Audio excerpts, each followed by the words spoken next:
Einstein é foda, bicho. Como eu tava te falando, as sacadas dele são foda. Ele vai lá, ele tá com a notícia na mão, né? Ele tá lendo os noticiários de ciência, quem é que fez experimento tal e deu tal resultado, o pessoal não consegue entender. E aí ele começa a criar uma teoria nova. Teoria da relatividade especial.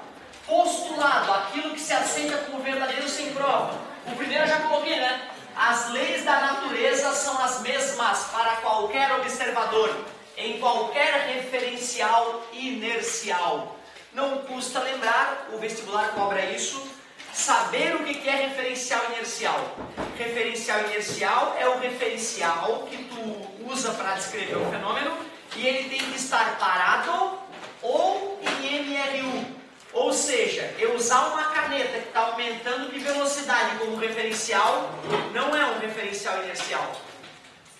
Nós não estudaremos a teoria da relatividade geral, porque é uma encrenca ainda maior, porque ela serve inclusive para referenciais não inerciais. Segundo postulado, eu completei no finalzinho da aula, né? Difícil de acreditar. Se tem um carro a 300 km por hora e passa por mim, eu pego o medidor de velocidade e meço a velocidade a 300 km por hora. Se eu estou num carro a 100 km por hora e vem um carro a 300 e eu meço a velocidade da janela, eu meço 400. Tudo bem para vocês? Velocidade relativa. Se eu estou a 100 por hora para lá e passa um carro a 300, eu, meu Deus, meço a velocidade e vejo quanto? 200. Vocês entendem de velocidade relativa. Parabéns. A luz é uma encrenca. Luz é uma coisa esquisita que Deus criou. Quando a luz, a vácuo, finge que é vácuo, nada, e tem luz passando para lá, um raio de luz, ele se desloca no vácuo com a velocidade estonteante de 300 milhões de metros por segundo. Seria o equivalente a 7 voltas e cacetada no planeta Terra em um segundo. Tipo, a luz deu 7 voltas no planeta. Assustador. Não dá para processar o que é isso. O que é chato com a luz é que se eu meço a velocidade dela parado, dá 300 milhões de metros por segundo. Se eu embarco numa nave que anda a 100 mil km por segundo e vou contra ela, tem um raio de luz vindo de lá, e eu venho daqui.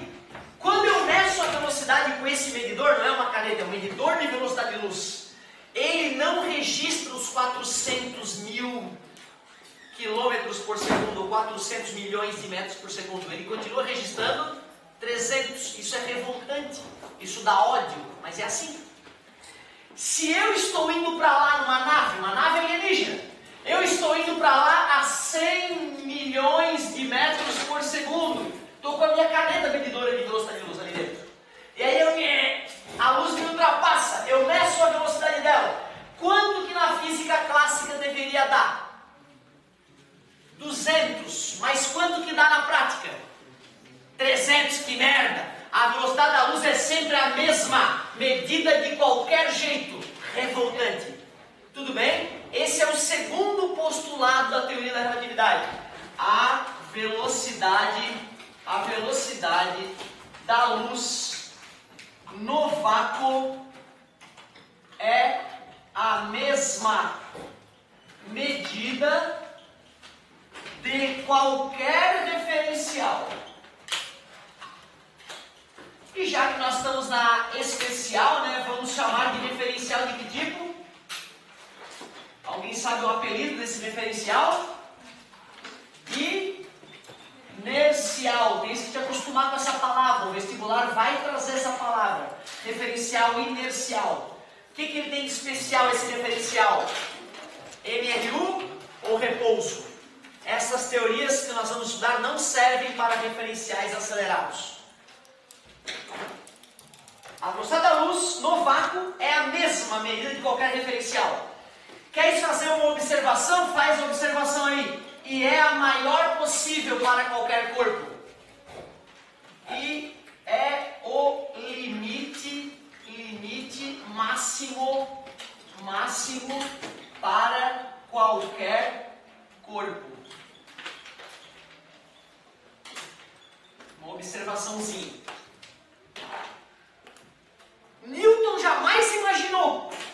chegava uma hora que tu tentava fazer força no objeto, o objeto se recusasse a aumentar de velocidade. Não faz sentido.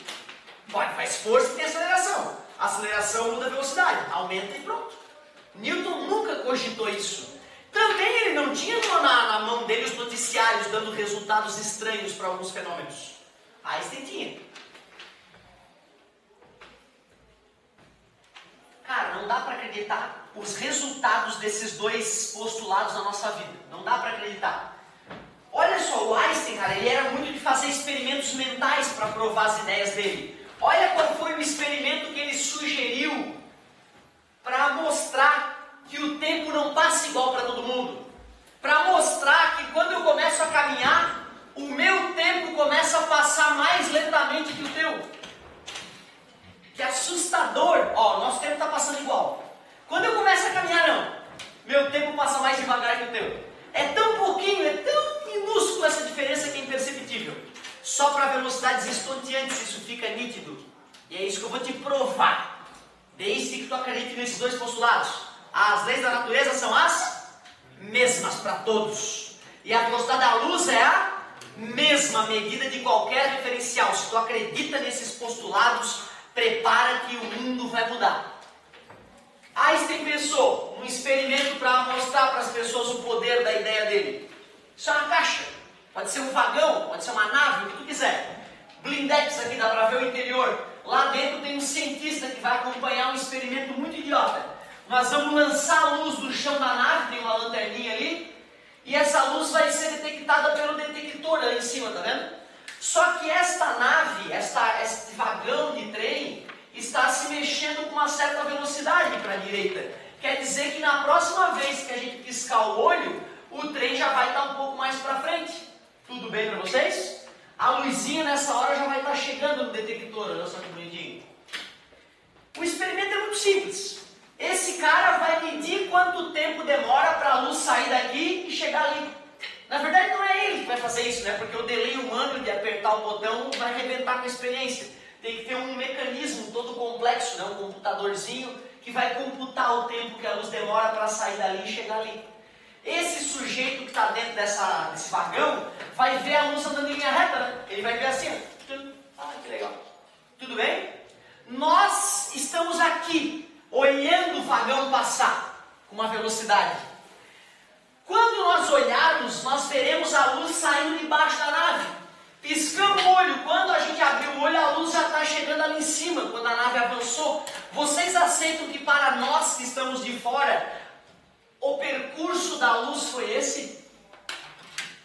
Não tem sacanagem na brincadeira, eu não estou querendo te mentir. Pelo contrário, se tu desconfiar de qualquer sacanagem, tu por favor me avise. Porque eu também quero descobrir onde é que o filho da mãe do Einstein me enganou.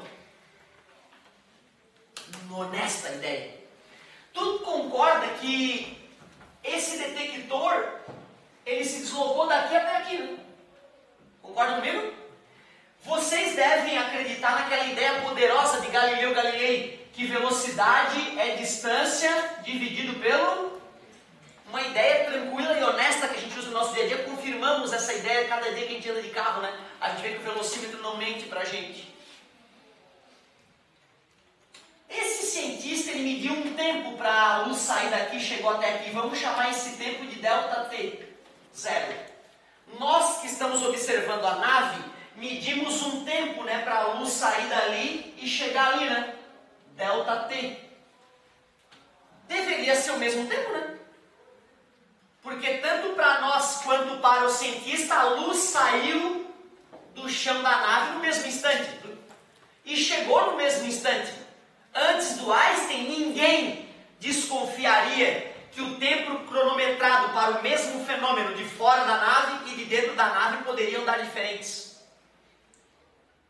Mas eu te pergunto, vamos chamar essa distância aqui de x e essa distância aqui de y. Velocidade não é distância sobre tempo? A velocidade aqui é a velocidade da luz, né? Em homenagem ao Einstein, a gente chama de C, a velocidade da luz, de celeritas. Ele chamava as partículas de luz de celeritas. Que distância que a luz andou? Quanto tempo ela demorou para fazer esse percurso? ΔT que a gente chama de ΔT0, né? Para nós que estamos fora da nave, a luz andou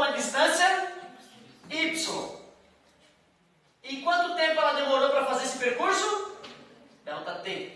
Engraçado, mas diz o segundo postulado que a velocidade da luz é a mesma, não é? Então essa velocidade tem que ser igual àquela, né?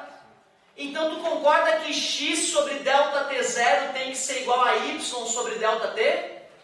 Mas qual tamanho é maior, x ou y? Como y é maior que x, se esse número é maior que esse, a única explicação é que esse tempo é maior do que esse. Número maior dividido por número maior vai dar igual ao número menor dividido por número menor. Está resolvido. Aquilo que nós chamamos de tempo não é um relógio cósmico divino que nunca atrasa. Não. Sim, duas pessoas podem envelhecer em taxas diferentes. Sim, dois relógios precisos podem um marcar um tempo maior do que o outro. Deus criou o universo assim. O universo é muito mais foda de entender do que a gente imaginava. A ideia filosófica de tempo que nós temos na nossa mente está errada. O tempo divino é diferente. O tempo divino, ele atrasa quando os objetos começam a se mexer com uma certa velocidade. O sujeito, por estar numa nave com uma certa velocidade, o relógio dele anda mais devagar do que o nosso. Ele envelhece mais lentamente do que nós. Foda de acreditar. Mas não te esqueça, quando tu liga a tua televisão via satélite, o satélite só foi botado em órbita por causa da teoria da relatividade. É a prova de que ela tem alguma coisa de muito honesta. A Sky funcionar, por exemplo. Nós vamos calcular essa porra desse tempo. Nós vamos calcular a diferença entre esses tempos. Fiquem tranquilos. Por enquanto eu só te mostrei que tempo é relativo. Que tempo medido dentro da nave é diferente do tempo medido fora da nave, do vagão, da coisa que se mexe do carrinho, de rolimã. Só por causa daqueles dois postulados. Agora vem comigo, olha que bonito que vai acontecer. A única parte chata da aula é agora, mas é rapidinho, vai acabar já. E aí nós vamos fazer exemplo, a aula vai estar no fim. Pitágoras, tem coisa mais segura nessa vida do que Pitágoras?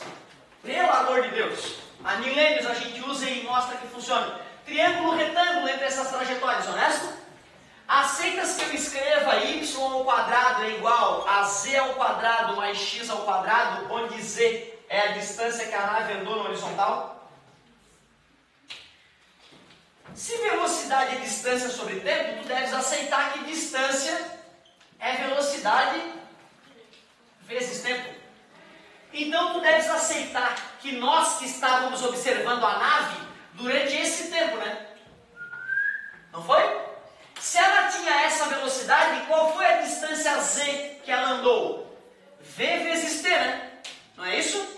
A distância que a nave andou é velocidade vezes tempo. O x. Que x é esse? Esse x nada mais é do que a velocidade da luz vezes o ΔT0, não é? Concorda comigo? ΔT0 ao quadrado. E quem é esse y ao quadrado? Esse y é c vezes... O que é c, gente? Velocidade da luz, né? No vácuo. Então tu deves aceitar que eu faça isso. O que eu usei para chegar nessa equação feia aí? Eu usei um π e a ideia de velocidade, distância sobre tempo. Foi ou não foi? Só duas ideias básicas, coloquei lá. Agora vamos dar uma mexidinha nisso aqui. C ao quadrado vezes ΔT ao quadrado, V ao quadrado, ΔT ao quadrado, C ao quadrado, ΔT0 ao quadrado.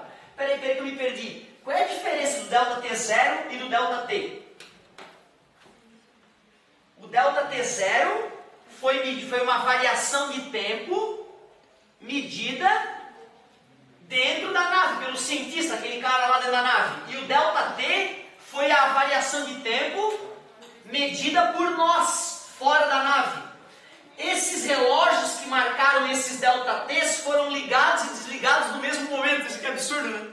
Nós ligamos os relógios quando a luz foi disparada no chão da nave e desligamos o relógio quando a luz chegou no detector, né? Inclusive era para dar o mesmo resultado essa merda. O Einstein é que disse que não.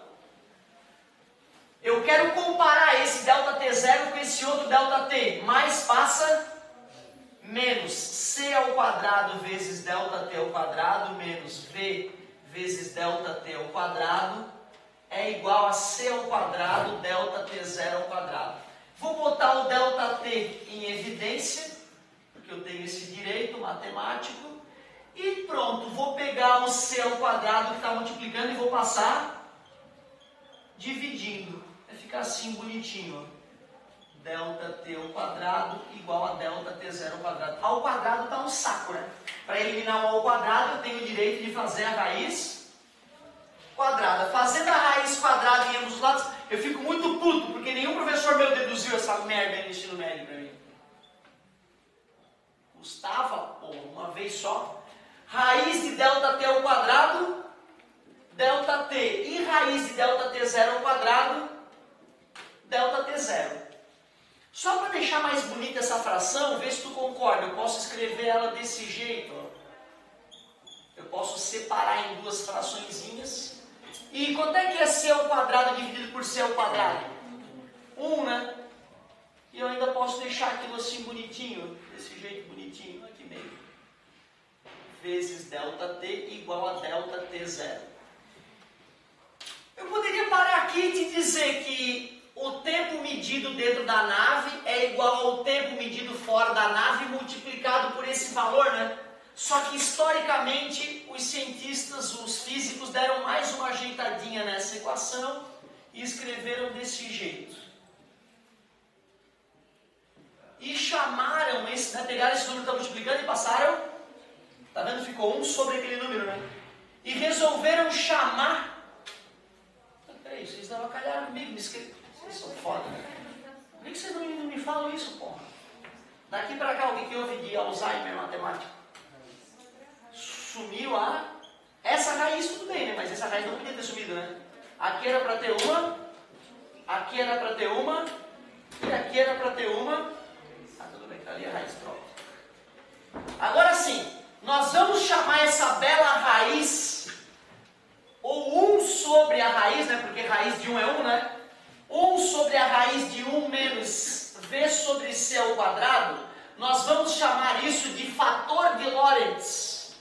Fator de Lorentz. Lorentz é amiguinho do Einstein. O Einstein não tinha matemática para fazer algumas partes. Não é essa matemática, tá, gente? O Einstein sabia fazer Pitágoras. Eu estou dizendo que para cálculo diferencial integral, o Einstein não era foda. Então ele tinha ideias fantásticas, só que na hora de botar na matemática não fechava. Ele chamava os amigos foda dele, porra, cara, tô pensando assim, tu pode arrumar a conta pra mim? Ele, claro, pá, e aí fazia as continhas. O Lorentz foi um dos caras que ajudou o Einstein a matematizar a teoria dele. O fato de a gente ter esse fator é muito legal pelo seguinte, ó. Eu vou te mostrar como é que se calcula dilatação do tempo. Como assim, professor, dilatação do tempo? Se eu falei que o tempo dentro da nave passa mais devagar do que o nosso, é porque o nosso tempo se dilatou em relação ao tempo da nave, né? Eu vou te mostrar com o fator de Lorentz como é que se calcula a dilatação da massa. A dilatação da massa. E eu vou te mostrar como é que se calcula a contração do espaço. Porque as coisas encolhem quando começam a aumentar de velocidade. Que viagem, hein? Se tu quiser calcular uma dilatação de tempo, quanto que o tempo passou fora da nave, basta pegar o fator de Lorentz e multiplicar pelo tempo que se passou dentro da nave. Se tu quiser saber qual é a massa da nave para quem está fora dela, é só pegar o fator de Lorentz e multiplicar pela massa da nave. Eu já vou fazer exemplo. Se tu quiser saber o tamanho de alguma coisa medido de fora da nave, é só pegar o tamanho original medido de dentro da nave e dividir pelo fator de Lorentz, em vez de multiplicar. Observe uma coisa comigo aqui, está quase no final já. Imagina que essa nave estivesse parada. Imagina que essa nave estivesse parada. Quanto é que eu colocaria nesse V aqui? 0. 0 dividido para C. 0 ao quadrado. 1 menos 0. Raiz de 1. 1 dividido para 1. Quanto é que deu o fator de Lorentz? Claro, né? Se a nave está parada, nós vamos enxergar exatamente o mesmo fenômeno que o autor do experimento da nave, né? Agora imagina que essa nave andasse na velocidade da luz. Coloca C aqui para mim. C dividido para C. 1 ao quadrado. 1 menos 1. Raiz de 0. 0. Raiz de 0 é 0. 1 dividido para 0. Infinito. Infinito. 1 dividido para 0 dá um número infinitamente grande. Significa que se essa nave atinge uma velocidade infinita, o tempo dentro dela para de passar. O nosso tempo passa infinitamente mais do que o tempo dela. A massa dela tende ao infinito. Por isso que ela jamais atingirá a velocidade da luz. Porque a massa tender ao infinito é dizer que a inércia tende ao infinito. E se a inércia é infinita, é impossível mudar a velocidade. E ela encolheria infinitamente, ficaria menor que um átomo. Professor, isso é ridículo, né? Sabe qual é a massa de um elétron? 9,1 vezes 10 na menos 31 kg. Ou seja, leve pra caralho. Aí os cientistas criaram máquinas para acelerar elétrons, chamadas aceleradores de... Lembra? Joga energia de uma cidade toda em cima do elétron. Sabe qual é a velocidade que ele atinge? 95% da velocidade da luz. Aí tu vai lá e quadruplica a energia, vai para 99% da velocidade da luz. Aí tu aumenta em 1000 vezes a energia, vai para 99,99% da velocidade da luz. Esse cretino, o elétron, que tem esta massa ridícula, ele não aceita ser colocado na velocidade da luz, porque a massa dele fica maior que a de um navio cargueiro, quando ele começa a atingir velocidades próximas da luz. Que viagem, né? A massa de um elétron tende ao infinito quando a gente tenta colocar o filho da mãe na velocidade da luz. Foda, né, cara? Saber dessas confirmações experimentais que mostram que alguma coisa muito bizarra acontece quando os objetos atingem velocidades altas. O tempo começa a passar mais vagarosamente para o objeto. A massa do objeto sofre dilatação e ele diminui de tamanho. Ué, dizer que a massa aumenta e que o tamanho diminui não é o mesmo que dizer que a densidade aumenta? Sim, objetos que se aproximam da velocidade da luz têm a densidade aumentando, tendendo ao infinito. Mais uma impossibilidade. O objeto tenderia a virar um mini buraco negro ao ser acelerado na velocidade da luz. Mais uma coisa que demonstra o poder da teoria. Se eu fosse no vestibular, eu já vi aquelas contas serem cobradas de duas maneiras distintas. Ou eles te dão a velocidade da nave e te pedem para calcular na munheca, só que aí eles só vão trabalhar com dois valores, 60% e 80% da velocidade da luz. Os outros valores são demoníacos para fazer na mão. E se eles não falarem em valores, eles vão te colocar uma tabela que já te diz o fator de Lorentz. E aí a questão vira multiplicar ou dividir. Só tem que saber se vai multiplicar ou dividir. E aí, né, parar um pouquinho para pensar na teoria, tu começa a ver a brincadeira. Vou fazer um exemplo para vocês.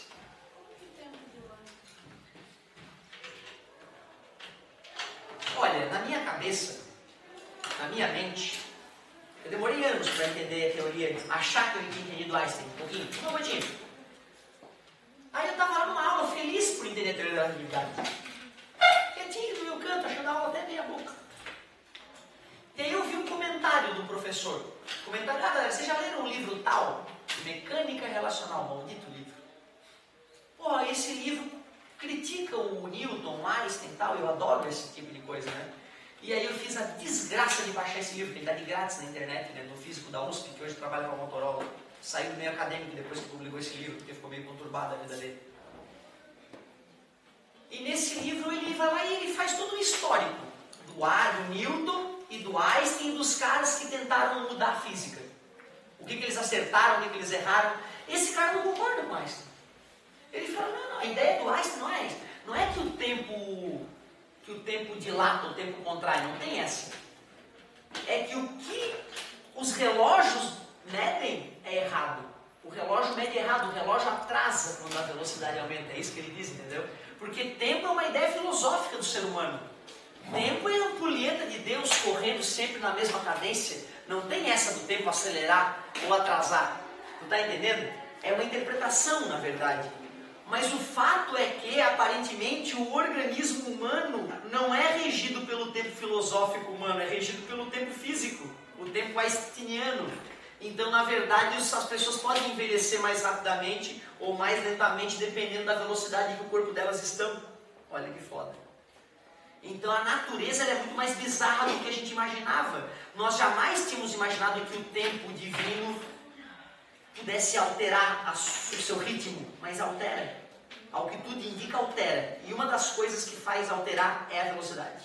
Altíssimas velocidades faz o relógio divino ficar mais lento, por um objeto que está nessa velocidade alta.